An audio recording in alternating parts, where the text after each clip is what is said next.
This is a voltage regulator, and it regulates any voltage through the output. But today we're gonna break it. I will break you. We're going to test it. We're gonna see just how much this little guy can take. We take recent claims from the manufacturer data sheet.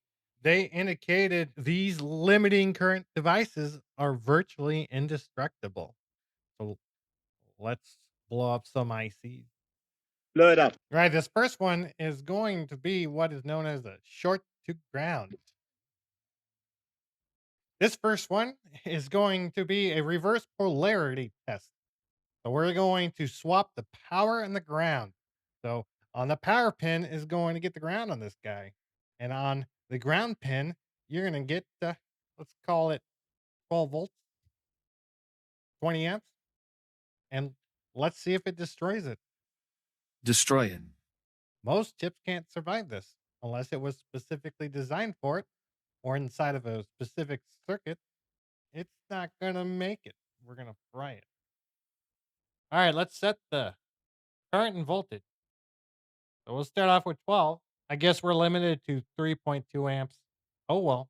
So the middle is ground. My thumb here, that's the power. We're going to swap it. Put it in like that. All right, you ready for this? All right, let's do this. Come on. Kind of disappointed I only go up to 3.2 amps. Oh. Oh. There it goes.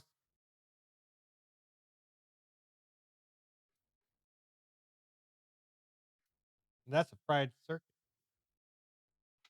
That's hot. That's hot. All right, let's do this again. See everything right there? Doot, doo, doo, doo, doo. Come on, get on fuzzy. Well, it's pulling 3.2 amps. Wait. Is it going to make it?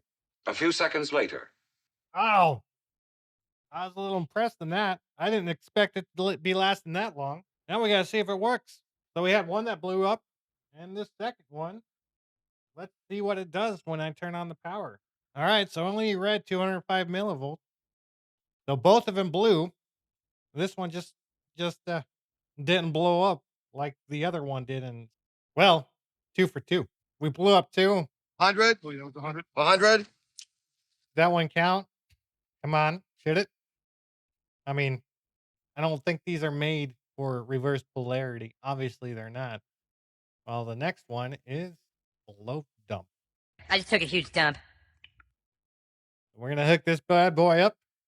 We're gonna set my power supply to 100 volts, and we're gonna see if it takes it. Particular on motive, you have your generator, or excuse me, you have your alternator that's turning around and around, and then when it suddenly stops, all that voltage gets dumped back into your system. So low dump. So this can experience the event all the way up to 100 volts. Not that much, really. Yeah. They have special protective circuits that take care of this. Go get your diodes and get defunct, Megatron. Let's see if our voltage regulator can handle it. Clean up after our mess. Those two guys are gone. Gonna grab a new fresh one. Here's the new fresh one. Helps if I turn. Chewy. I think I fried that one. Let's check to see if it works. Whoops! Blew that one. Dang it!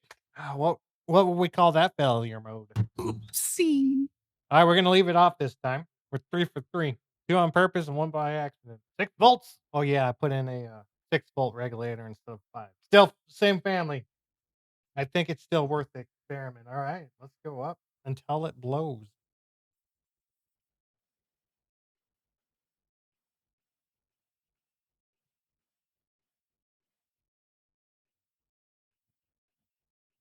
A few seconds later. How much you want to bet the input damage? All right, that should be enough. Yeah, 0 volts. This thing's fried. All right, let's try it with a load this time. We're gonna get some more action, right? I'm going to turn it up to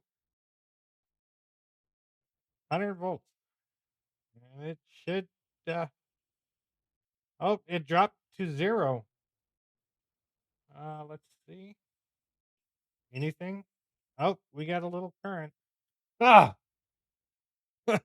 there it is. Woo! That did a little damage right there. Yeah, you got to put a load on it for it to do something. Well, duh. But what? We took care of what? 5 right there? Yeah, that's right. We're getting a little collection there. I mean, those all count, right? No! God, please, no! No! No! We didn't exceed what the data sheet told us we could do with it, right? Our next one is a little fancy motor. I want to test out, if we can over thermal regulate this thing.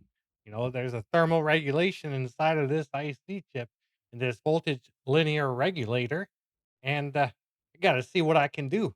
So for this next test, I'm going to remain within the specs of the data sheet. Follow instructions! He's doomed! I mean, unless the chip itself decides to go outside of the boundaries, but then that's not my fault, right? So we just have 2 motors here, and then I added 2 voltage regulators. This will let me push out the current that I wanted to. Here, I actually didn't have enough voltage going to the regulators.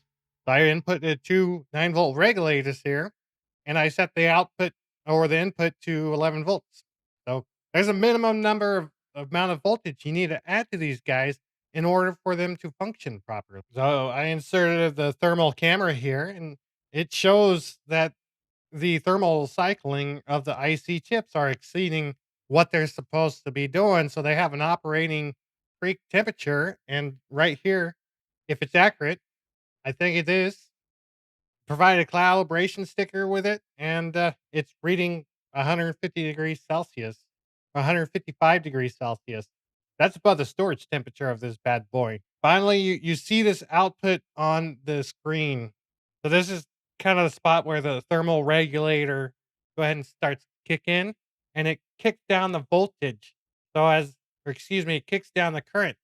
So it attempts to regulate how it outputs the current, and in doing so, it has to drop the amount of voltage that is providing to the unit. I did a thermal cycle on these motors. And so what I did was kick up the voltage onto the power supply up to 35 volts, the maximum amount of input voltage that those can take. And then consequently and inversely, the power draw or the current going to the motors inverse, meaning it was dissipating more heat than current it can produce. So that's one big problem with these devices is once they get hot, they're inefficient. They've got to drop all that power through them. That's why these guys generate so much heat, and you need to have these big giant thermal regulators that you got to put on the back of them in order to keep them going. So they're inefficient, but they're good at what they do. Now it's time to start playing with the big boys. The adults are talking. Oh, we've been dealing with these little guys for this whole entire time. These two guys are junk. Throw 'em out, kid. They're gone out of my life. I'm bringing in these big boys. These 12/24 volt motors that apparently can put out some power. I'm going to switch it up, and I'm actually going to add a 12-volt regulator on these bad boys. The same series. I'm going to hook these guys up with the thermal regulators. These bad boys. So it should help it out, keep it cool, but I want to see how it operates in comparison to our little junky motor. All right, so I got a motor set up right here. I got the power supply set up to 14 volts. And here I turn on the voltage regulator. I had some funky things going on with my oscilloscope right here. I mean, it's not like it's Chinese cheap pieces of junk or anything, but they're running. They're running smooth. I'm going to reset the scope here in a little bit. Once that happens, it's going to clear itself up a little bit. Do a stop on the motors here. And that's going to drop the voltage all the way down. So this is just essentially dumping the current. It's not a short to ground, but it does add a little bit of stress onto the IC chips. As you can see, once I touch one of them, it affects the other one. So these guys are bad boys. But one thing surprisingly is those other motors, I cleaned them up and put capacitors on them. These guys are a lot cleaner. And as you can tell by the voltage that are, or excuse me, as the thermal temperature from these guys, it actually runs a lot lower than the other ones. Now I did the same thermal cycling here and I had similar results. Eventually, once the current or the heat of the IC chip gets so high, it's going to end up dropping out and causing your voltage regulator to show out funny stuff on the graph. But it always ends up recovering. Got to remember with these devices, you actually lose lifespan when you're over tipping these guys. Might not break right away, but longevity for these, it actually hurts it. I'm not going to sit here, and I don't think I have enough time in the day to actually break these unless I have something set up. Right. So if you like the content so far, hit a like and subscribe, and I'll put out more content for everybody. Now we're going to go do what is known as a short to ground. What this happened is you have your positive voltage, you have your ground. When those are connected together without a load between them, you have a short there. Usually you'll have some sort of load that goes through your wires and that will consume current. That'll create current. But when you don't have that, wires approach zero, so your current drastically increases and it can cause damage to your whole entire system. I'm going to test the response on these guys to a short to ground and see how these guys do. This setup is I added a 10 ohm resistor out of the voltage regulator to ground. So I'm putting a nice load onto that bad boy, and it can pump current through. And we're going to see the response to that.